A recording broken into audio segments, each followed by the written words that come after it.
The woman noticed something strange on her way to work. Her son, who had been dead for 10 years, appeared on the roadside. The woman was shocked in disbelief. How could there be someone who looked so alike in this world? To take a closer look, she honked the horn on purpose to get his attention. But the moment the curly-haired boy looked over, the woman froze on the spot. His expression was exactly like her son. Daisy quickly pulled over, then hurried onto the school bus the curly-haired boy was riding. She found a corner seat and began secretly watching the boy. She never expected even the scars were identical to her son's. All of this was beyond belief. Soon Daisy got off the bus and followed the boy to school, and with a mother's instinct, she knew this boy was her son. Thinking this, she rushed to her ex-husband's house. Ignoring her sister's attempt to stop her, she directly told her ex-husband about seeing the curly-haired boy. Although Daisy was not completely sure, she still firmly believed this was her son. Facing her ex-husband's skeptical look, Daisy added that even the scar was the same. Even though she spoke with certainty, her ex-husband still would not listen. He said although the son's body was never found. At this point, Daisy had to face the truth.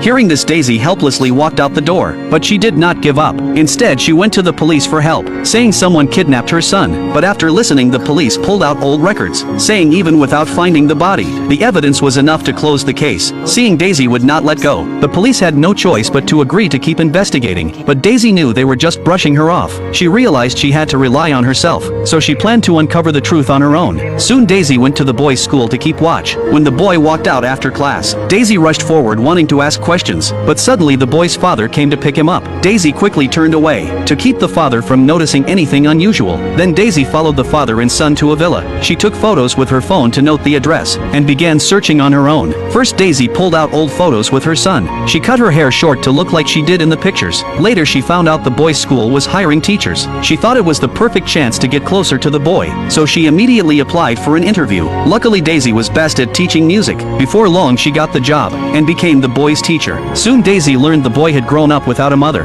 living only with his father. Daisy's attentive care made the boy feel warmth he had never felt before. But this did not make his father happy. He came to school to meet Daisy. He said his son usually never talked about teachers, but lately kept mentioning her name. Seeing his concern, Daisy quickly tried to change the subject. No, I knew I'd take music workshops.